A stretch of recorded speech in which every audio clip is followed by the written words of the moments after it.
Coucou, hey Vicky, bienvenue sur ma chaîne. Aujourd'hui on se retrouve pour une nouvelle vidéo qui sera une vidéo coiffure.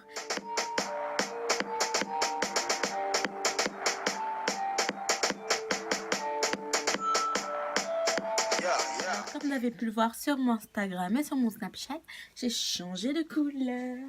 Maintenant j'ai les cheveux de deux couleurs bleues. Ce bleu-là, je l'avais déjà fait, comme vous avez pu me le faire remarquer. Et celui-là, c'est un bleu plus foncé. Je vous avais demandé de voter sur mon Snapchat. Enfin, quelle couleur vous préférez que je fasse? C'était entre le blond et le bleu. Et bah, vous avez choisi le bleu. Franchement, vous avez bon goût. Hein. La plupart de mes abonnés m'ont dit, ouais, mélange les couleurs et tout, ça peut péter. Je fais, hey, vous avez trop raison. Je vais vous écouter tout le temps. Je vais tout simplement vous montrer comment j'ai fait mes box braids. Ah. J'ai remarqué dans les commentaires où t'as acheté tes mèches, où t'as acheté tes mèches, où t'as acheté tes mèches. Bon, mes mèches, malheureusement pour vous, je les commande toutes en Afrique. Soit elles me viennent du Togo, soit elles me viennent du Bénin, soit elles me viennent du Ghana. Parce que c'est les pays dans lesquels je suis originaire et la plupart du temps, c'est dans ces pays-là qu'on trouve les mèches en fait. Mais il y a un magasin à Saint-Denis, je sais plus du tout comment il s'appelle, qui lui, il vend des mèches de toutes les couleurs. Bon, pour ceux qui habitent en région parisienne et qui savent où c'est Saint-Denis, vous voyez vers le KFC de Saint-Denis, bah quand vous marchez, vous rentrez pas vers le KFC, mais genre vous marchez vers la basilique de Saint-Denis. Vous tournez juste, vous passez juste à côté du Barber, bah il y a un magasin sur le Tech. Je sais pas comment il s'appelle ce magasin, mais vous rentrez dans le magasin, c'est pas devant. Tout au fond du magasin, vous allez voir que bah il y a des mèches de toutes les couleurs. Il y a jaune, il y a vert, il y a bleu, il y a tout. Bah, il y a en fait toutes les couleurs qu'il y a sur mon bracelet là actuellement.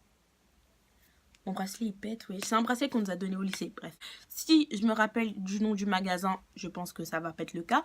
Je vous le mettrai le lien en barre d'infos. Enfin, si je trouve pas, bah sorry, il faudra aller chercher sur place. On va passer aux étapes pour se coiffer. Alors, la première étape pour se coiffer, c'est de couper les mèches. Alors, moi, j'ai coupé les mèches en 3 parce que c'est la longueur que je voulais. Et encore, ça pouvait être encore plus long si je voulais. Mais non, j'ai préféré couper là. Je sais pas si vous avez remarqué, mais c'est la première fois que mes bouts, ils sont comme ça. C'est la première fois que mes bouts ils finissent comme ça. J'ai pas natté jusqu'au bout. Au bout d'un moment, j'avais la flemme. J'en avais marre. Moi, ça m'arrive genre dans le dos, mi-dos, enfin bref.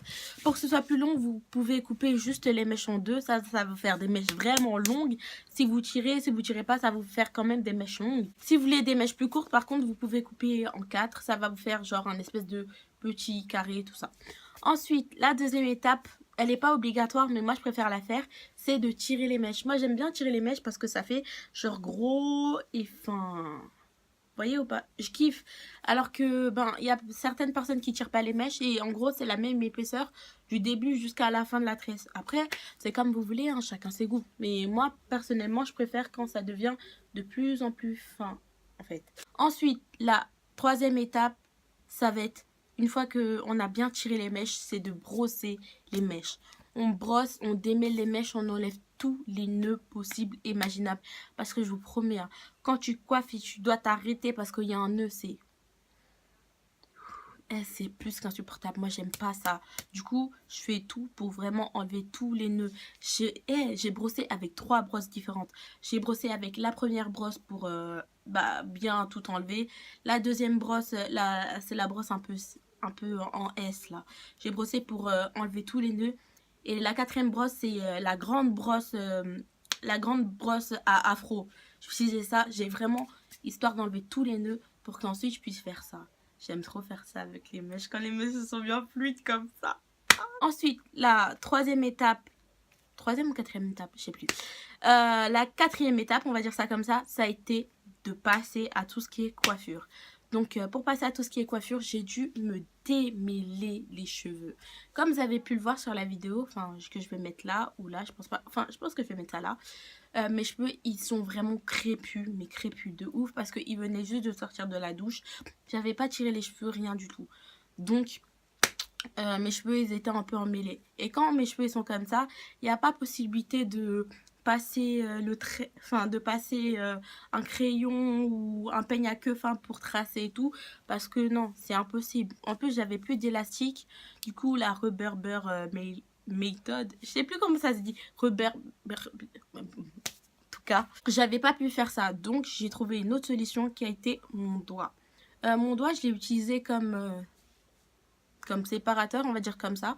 Je prenais mon doigt, je faisais un espèce de cercle autour d'une branche de mèche que je faisais comme ça et je venais récupérer la mèche de mes cheveux et ensuite je venais mettre un petit élastique au bout histoire que je retrouve un peu comme point de repère et ensuite je tressais. Je tressais. Et j'ai fait ça sur toute ma tête. Cette technique, franchement, on va pas se mentir, elle est pas jolie. Elle est vraiment pas jolie, elle est vraiment genre moche. Mais on s'en fout parce que c'était le derrière. Et le derrière, qui calcule le derrière? Personne va derrière. Donc, j'ai fait ça jusqu'à ce que j'arrive au milieu de ma tête, vers le devant, genre là. Et là, à partir de là, vu que mes cheveux avaient un peu plus séché, ils étaient un peu plus faciles à manipuler, j'ai pu tracer avec le peigne à queue fin. Je faisais des colonnes et je traçais sur les colonnes. Je vous mettrai des séquences en fin d'image, comme ça vous voyez un peu mieux comment j'ai fait. Parce que là, je vous explique et je vous mets des bouts d'image, mais je sais que certains, ils préfèrent vraiment regarder comment ça se passe. Et je peux tout à fait comprendre parce que je suis pareil aussi. Ensuite, une fois que j'ai fini de tresser toute ma tête, j'ai fait des choses hors caméra. C'est-à-dire qu'il manquait une boule de cheveux ici, mais j'avais trop la flemme de filmer parce que j'étais énervée, j'étais fatiguée, j'en avais marre. Enfin bref, donc en hors caméra, j'ai fini les bouts parce que genre, au bout d'un moment, je faisais que tresser, je piquais, je coiffais un peu et après je laissais. Donc hors caméra, j'ai fini les bouts et ensuite j'ai plongé mes cheveux dans de l'eau chaude. Je les ai séchés et j'ai coupé pour que ça donne un peu cette taille et tout. Parce que sinon mes cheveux ils étaient beaucoup plus longs, mais flemme, ça y est, flemme. Ensuite hors caméra, j'ai fait mes baby hair. Baby hair. Enfin, sauf que là c'est n'importe quoi vu que j'ai plus de red one. C'est la fin de ma petite présentation de la vidéo. Je vous laisse avec quelques séances de la vidéo, comment je me suis coiffée. Et on se revoit très très bientôt pour une nouvelle vidéo. Bisous la famille.